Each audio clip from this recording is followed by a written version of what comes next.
Hello dear students of class 11th। हम लोगों ने जो लास्ट बार जब लास्ट टाइम मैंने आपको वीडियो डाला था उसमें हम लोगों ने यूकैरियोटिक एनिमल सेल की स्ट्रक्चर के बारे में डिटेल से समझा था। अब क्वेश्चन प्लांट सेल का भी आ सकता है।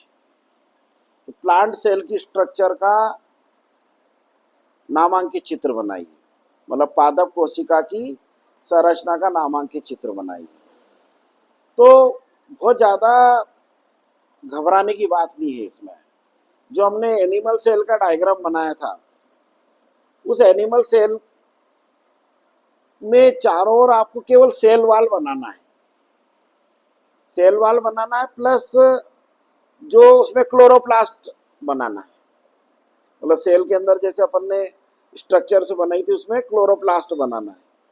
इसके अलावा प्लांट सेल और एनिमल सेल की जो स्ट्रक्चर्स रहती है उसमें मैंने जो आपको बेसिक डिफरेंस समझाए थे उसमें वो सारे जो डिफरेंस वाले जो पॉइंट है वो पॉइंट प्लांट सेल की स्ट्रक्चर में भी अपने को दिखाई देते हैं। प्लांट सेल में सबसे बाहर जो रहता है वो सेल वाल होती है। जो सेल वाल रहती है वो सेल्यूलोज की बनी होती है जनरली, है ना। अभी हम जैसे मैंने पिछली बार भी कहा था हम लोग एक एक स्ट्रक्चर को डिटेल से पढ़ेंगे। तो जो सेल वाल रहती है वो सेल्यूलोज की बनी होती है। जो फंजाई रहती है, जो कवक रहती है, उन फंजाई की सेल वाल काइटिन की बनी होती है।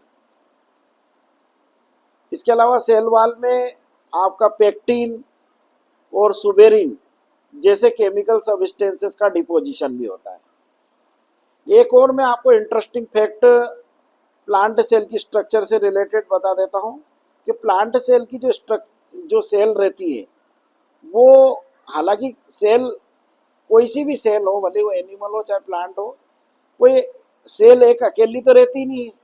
बहुत सारी सेल आपस में ग्रुप होकर टिश्यू बनाती है। मतलब कोशिकाओं के समूह को हम लोग ऊतक कहते हैं। और फिर वो टिश्यू जो रहते हैं वो आर्गन बनाते हैं। आर्गन से पूरा आर्गन सिस्टम बनता है। ये सब हमारी बॉडी का ऑर्गेनाइजेशन होता है, हमारे शरीर का संगठन होता है। तो जो सेल वाल रहती है वो सेल वाल के द्वारा प्लांट सेल, एक प्लांट सेल दूसरी प्लांट सेल से कनेक्टेड भी रहती है। उन कनेक्शन को हम लोग प्लाज्मोडेस्मेटा कहते हैं। तो ये प्लांट की स्ट्रक्चर सेल के अंदर पाए जाने वाली एक ये इंपॉर्टेंट स्ट्रक्चर होती है प्लाज्मोडेस्मेटा। प्लाज्मोडेस्मेटा क्या काम करते हैं? दो सेल को आपस में एडहेयर होने में, मतलब उन सेल को चिपकने में मदद करते हैं इस टाइप से। मतलब जैसे ये एक सेल है और ये एक सेल है तो इनकी सेल वाल आपस में प्लाज्मोडेस्मेटा के द्वारा कनेक्टेड रहती है। वो भी हम लोग जब सेल वाल की स्ट्रक्चर और पढ़ेंगे, प्लाज्मा मेम्ब्रेन की जब स्ट्रक्चर पढ़ेंगे, जब आप लोगों को वो डिटेल से समझाएंगे हम लोग। इसके अलावा जो प्लांट की सेल रहती है उसमें अगर उसके साइटोप्लाज्म में अपन न्यूक्लियस जो बनाएंगे, तो जैसे हमने एनिमल सेल में बिल्कुल सेंटर में बनाया था न्यूक्लियस, वो थोड़ा सा हम लोगों को इसको प्लांट सेल में पेरीफेरी में बनाना पड़ेगा, मतलब परिधि में बनाना पड़ेगा। इसके अलावा प्लांट की सेल के अंदर अपने को वैक्यूल्स जो अपन ने एनिमल सेल में बनाई थी वो छोटे छोटे साइज की बनाई थी। प्लांट सेल में आपको वैक्यूल्स बड़े साइज की बनाना पड़ेगी, मतलब बड़े आकार की वैक्यूल्स या रिक्तिकाएं बनानी पड़ेगी। इसके अलावा जो प्लांट सेल है आपकी, उन प्लांट सेल के अंदर आपको क्लोरोप्लास्ट भी बनाना पड़ेगा, क्योंकि प्लांट सेल के अंदर क्लोरोप्लास्ट प्रेजेंट होता है। ये सारे बेसिक जो डिफरेंस है वो हम लोगों को जब हम ऑब्जर्व करते हैं प्लांट सेल और एनिमल सेल, तो उन प्लांट सेल और एनिमल सेल की स्ट्रक्चर में हमें देखने को मिलते हैं। जो बेसिक, अगर आप प्लाज्मोडेस्मेटा को तो थोड़ा सा अगर अपन अभी अवॉइड कर दें, पर अपने को याद होना चाहिए क्योंकि ये आगे जाकर तो आएगा ही सही। बट अभी एट दिस मोमेंट, ठीक है ना, अगर अपन बात करें तो अगर अगर आप प्लांट सेल की स्ट्रक्चर बनाने के लिए अगर डायग्राम आए तो प्लांट सेल की स्ट्रक्चर में आप लोगों को, आप लोग जो है सेल वाल बना दें। जैसे सपोज करो अगर प्लांट सेल की स्ट्रक्चर का डायग्राम आ गया तो प्लांट सेल की स्ट्रक्चर को अपने को ऐसे बनाना है।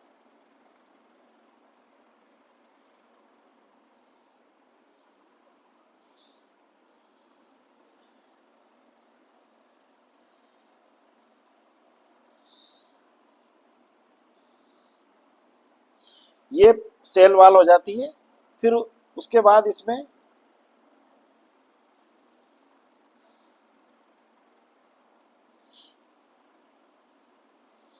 ये आपके सेल, फिर उसके बाद इसमें जो न्यूक्लियस रहता है वो आपका पेरीफेरी में होता है, ठीक है।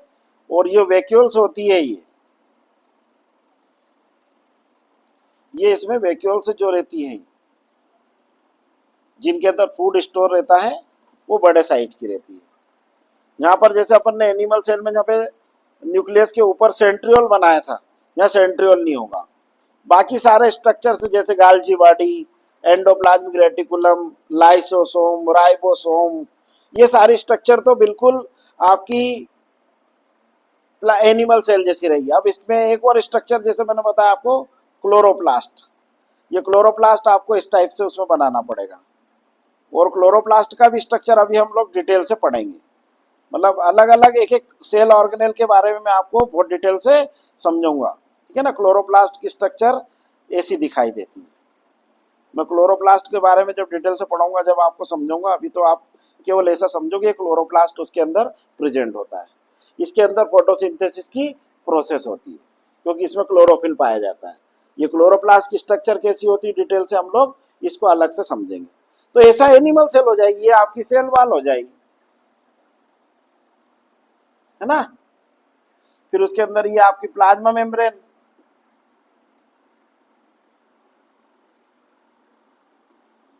ना। फिर उसके बाद ये जो है ये लिक्विड सब्सटेंस है, ये आपका हो जाएगा साइटोप्लाज्म, है ना। ये न्यूक्लियस हो जाएगा आपका केंद्रक, ये आपकी वैक्यूल्स हो जाएगी, मतलब रिक्तिकाएं हो जाएगी। ये क्लोरोप्लास्ट हो जाएगा, क्लोरोप्लास्ट स्ट्रक्चर, है ना। फिर अगर आप चाहो तो माइटोकॉन्ड्रिया बना दो, जहाँ पे ये माइटोकॉन्ड्रिया भी रहते हैं, इसमें स्ट्रक्चर सारी रहती है। ये माइटोकॉन्ड्रिया, है ना। गाल मतलब ये आपका गाल्जी बॉडी हो जाएगी ना। और ईआर भी प्रेजेंट होते हैं, राइबोसोम भी होते हैं, सारी स्ट्रक्चर प्रेजेंट होती है। तो ये आपकी काय की स्ट्रक्चर हो जाएगी, आपकी प्लांट सेल की। और जो हम लोगों ने एनिमल सेल और प्लांट सेल की स्ट्रक्चर में जो डिफरेंस समझे थे, वो डिफरेंस भी अपने को जहाँ पे क्लियर कट हो जाते हैं। क्या क्या क्लियर कट हो जाते हैं कि प्लांट सेल के अंदर सेल वॉल पाई जाती है जो सेल्यूलोज की बनी होती है। प्लांट सेल में क्लोरोप्लास्ट पाया जाता है। प्लांट सेल में सेंट्रियोल एब्सेंट होता है। प्लांट सेल में वैक्यूल्स बड़े साइज की होती है। इसके अलावा प्लांट सेल जो रहते हैं, उन प्लांट सेल के अंदर चूंकि क्लोरोफिल रहता है तो वो ऑटोट्रोपिक होती है, स्वयंपोषी होती है। ये सारी स्ट्रक्चर्स हम लोगों को अपने प्लांट सेल के अंदर दिखाई देती है। तो इस टाइप का डायग्राम अगर आप बना दोगे क्लियर कट, तो आपको फुल मार्क्स मिल जाएंगे। और इस डायग्राम के नीचे लिख देंगे हम लोग स्ट्रक्चर ऑफ प्लांट सेल। तो प्लांट सेल और एनिमल सेल की स्ट्रक्चर में ये बेसिक डिफरेंसेस अपने को डायग्रामेटिकली भी आज हम लोगों ने सीख लिए।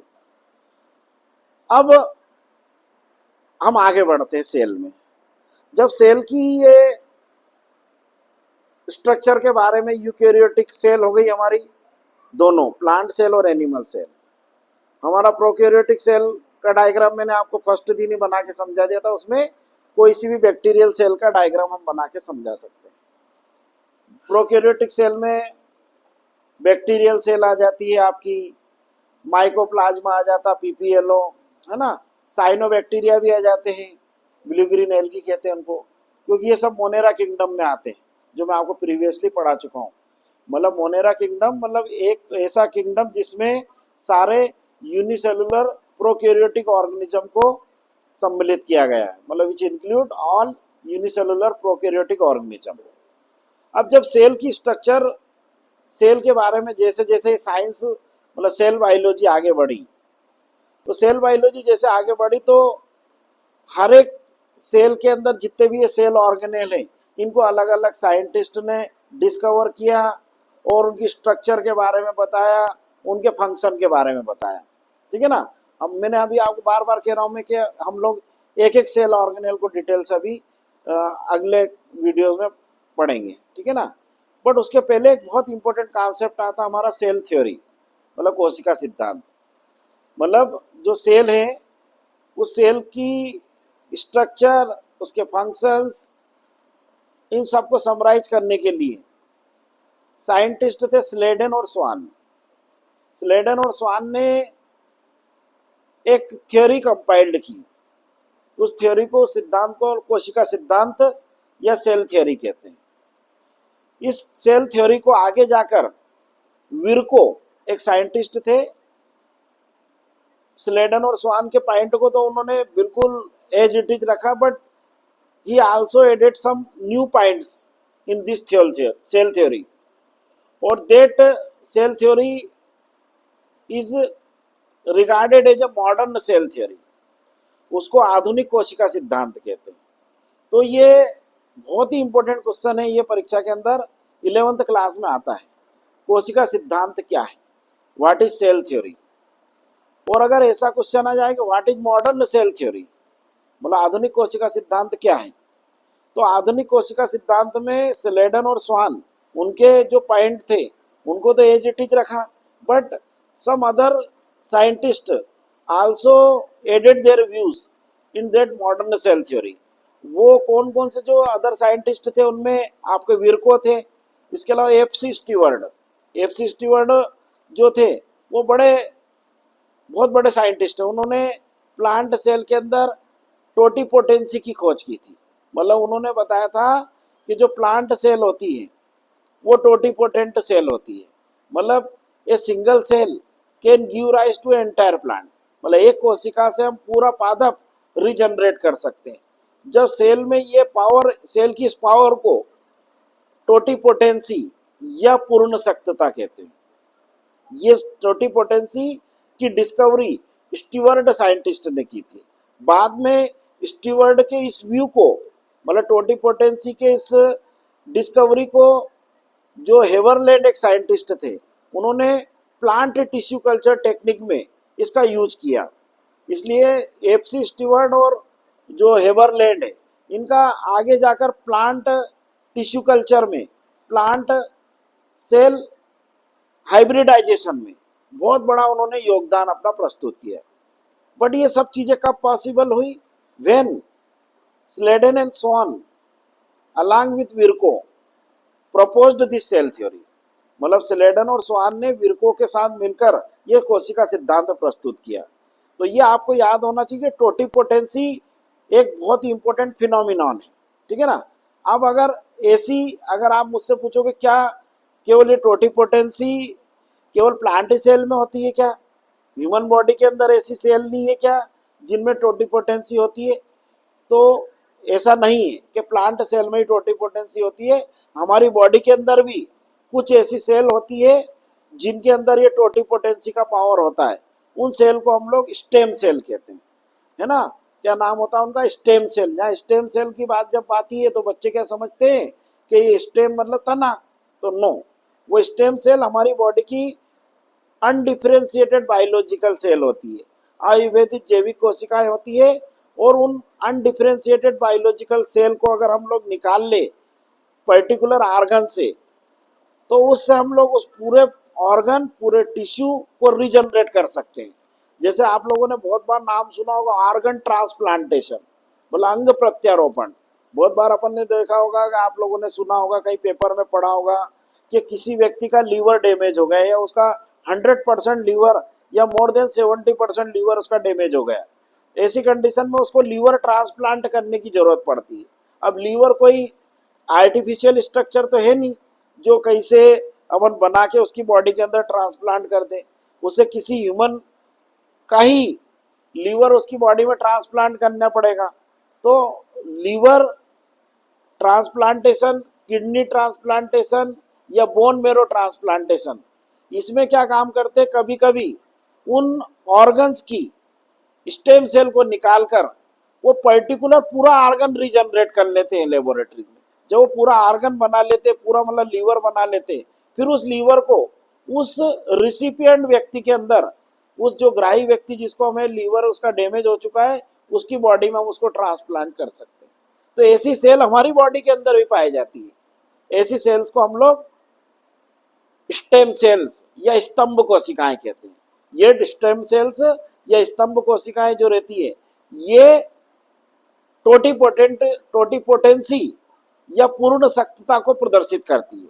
ठीक है, तो ये पावर जनरली सबसे पहले स्टीवर्ड के द्वारा प्लांट सेल के अंदर खोजा गया था, और इस प्लांट सेल की इस कैरेक्टरिस्टिक्स को, प्लांट सेल के इस लक्षण को हेबरलैंड ने प्लांट टिश्यू कल्चर टेक्निक में काफी यूज किया, और उन्होंने उसके द्वारा डिजीज रेजिस्टेंस, अच्छी प्रोडक्टिविटी देने वाले प्लांट, और जिनमें mineral resistance, drought resistance, cold resistance, ऐसे कैरेक्टरिस्टिक्स को डेवलप करके उन्होंने नए प्लांट बनाए, मतलब नए प्लांट को रीजनरेट किया, और जिससे क्रॉप जो अपना क्रॉप सिस्टम है उसमें प्रोडक्टिविटी बढ़ी।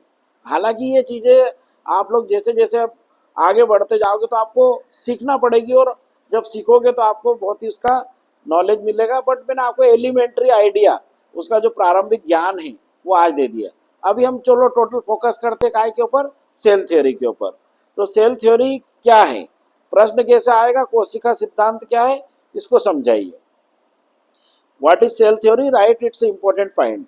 तो इस सेल थ्योरी देने वाले जो साइंटिस्ट थे, उन्होंने पहला पॉइंट ये बताया, जो कि सेल की डेफिनेशन का ही पॉइंट है। उन्होंने बताया कि कोशिका जीवन की संरचनात्मक और क्रियात्मक इकाई है। Cell is the basic fundamental unit of life. ठीक है ना, मतलब कोशिका जीवन की आधारभूत इकाई है, या कोशिका जीवन की संरचनात्मक और कार्यात्मक इकाई है। Cell is the structural and functional unit of life. फिर उन्होंने सेकंड पॉइंट ये बताया कि किसी भी जीवधारी के अंदर, भले वो प्लांट हो, चाहे एनिमल हो, चाहे वो बैक्टीरिया हो, है ना, कोई सा भी जो सेल से मिलके बना है, जिसके बॉडी में सेल है, मतलब जिसकी ऑर्गेनाइजेशन में सेल है, उसके अंदर जितनी भी बायोलॉजिकल एक्टिविटीज होगी, मतलब उसके अंदर जितनी भी जैविक क्रियाएं होगी, वो सेल की एक्टिविटी का आउटकम है। मतलब किसी जीवधारी के अंदर होने वाली समस्त जैविक क्रियाएं कोशिकाओं की क्रियाओं का भागफल है। मतलब all the biological activities of a living organism are the outcome of the activity of cell. This is the second point of the cell theory. तीसरा पॉइंट उन्होंने बताया कि जो न्यू सेल है arises from the pre-existing cell, मतलब नई कोशिकाएं पूर्व में स्थापित कोशिकाओं से बनती है, और उस प्रोसेस को कोशिका विभाजन या सेल डिवीजन कहते हैं। मतलब नई कोशिकाएं पूर्व में स्थापित कोशिकाओं से बनती है, जिस प्रक्रिया को हम लोग सेल डिवीजन कहते हैं। और जितने भी लिविंग ऑर्गेनिज्म होते हैं उनमें या तो माइटोसिस सेल डिवीजन होता है, और कुछ में माइटोसिस भी होता है और मियोसिस भी होता है, मतलब समसूत्री भी होता है और अर्धसूत्री भी होता है। जैसे हम हमारी बॉडी की बात करें तो हमारी बॉडी के अंदर, अगर हम मेल की बॉडी की बात करते हैं, मतलब नर की बॉडी की बात करते हैं, तो केवल एक आर्गन को छोड़कर, वो आर्गन होता टेस्टिस, वृषण, जिसमें स्पर्म बनते हैं, उस आर्गन को छोड़कर पूरी इंटायर बॉडी में समसूत्री या माइटोसिस सेल डिवीजन होता है। और केवल टेस्टिस के अंदर जहां पर स्पर्म बनते हैं, स्पर्मेटोजेनेसिस की प्रोसेस के द्वारा, वहां पर मियोसिस सेल डिवीजन होता है। इसी प्रकार से प्लांट की बात करें, प्लांट में उनके जो रिप्रोडक्टिव ऑर्गन्स होते हैं, रिप्रोडक्टिव ऑर्गन्स में मतलब जैसे फ्लावर में आपका मियोसिस सेल डिवीजन होगा। इसी प्रकार ह्यूमन फीमेल के अंदर अगर अपन बात करें तो ह्यूमन फीमेल में केवल ओवरी, मतलब जो अंडा से होता है, जहाँ ओवम का फॉर्मेशन होता है, अंडाणु बनते हैं, वहां पर मियोसिस सेल डिवीजन होता है। अदरवाइज द एंटायर बॉडी में माइटोसिस सेल डिवीजन होता है। तो सीधा सीधा, इतना ज्यादा अपन लपेट के ना समझे, तो बहुत सरल शब्दों में अगर अपन बताएं तो ये बताएंगे कि नई कोशिकाएं पुरानी कोशिकाओं से बनती है। मतलब सरल शब्द में ये, मतलब new cells arises from pre existing sales, और जिस प्रोसेस के द्वारा वो नई सेल आती है उस प्रोसेस को हम लोग सेल डिवीजन या कोशिका विभाजन कहते हैं, जो दो टाइप का होता है, माइटोसिस और मियोसिस, मतलब समसूत्री और अर्धसूत्री। फिर उन्होंने बताया अगला point, cell is the unit of heredity, मतलब कोशिका अनुवांशिकता की इकाई है। इस पॉइंट को अगर अपन डिटेल से समझें तो इस पॉइंट का अर्थ ये है कि हर सेल के अंदर, यूकैरियोटिक सेल की बात करें या प्रोकैरियोटिक सेल की बात करें, तो उन सेल के अंदर उनका जेनेटिक मटेरियल होता है। अगर प्रोकैरियोटिक सेल की बात करेंगे तो सीधा साइटोप्लाज्म में पाया जाता है, और यूकैरियोटिक सेल की बात करेंगे तो न्यूक्लियस के अंदर होता है। और वो जेनेटिक मटेरियल क्या होता है? डीएनए। ठीक है ना? तो उन्होंने बताया कि जो डीएनए होता है, चूंकि वो न्यूक्लियस के अंदर या केंद्रक में पाया जाता है यूकैरियोटिक सेल में, और प्रोकैरियोटिक सेल के अंदर सीधा साइटोप्लाज्म में सस्पेंडेड रहता है। और वो जो डीएनए रहता है एक जनरेशन से दूसरी जनरेशन में जाता है, मतलब एक पीढ़ी से दूसरी पीढ़ी में वंशानुगत होता है, और अनुवांशिक लक्षणों को वो ट्रांसमिट करता है, इनहेरिटेट करता है। ठीक है, इसलिए कोशिका को अनुवांशिकता की इकाई कहते हैं। Cell is the unit of heredity. ये पॉइंट भी उन्होंने इस मॉडर्न सेल थ्योरी में ऐड किया। फिर उन्होंने बताया कि कुछ कोशिकाएं, not all, some cells of living organism are totipotent in nature.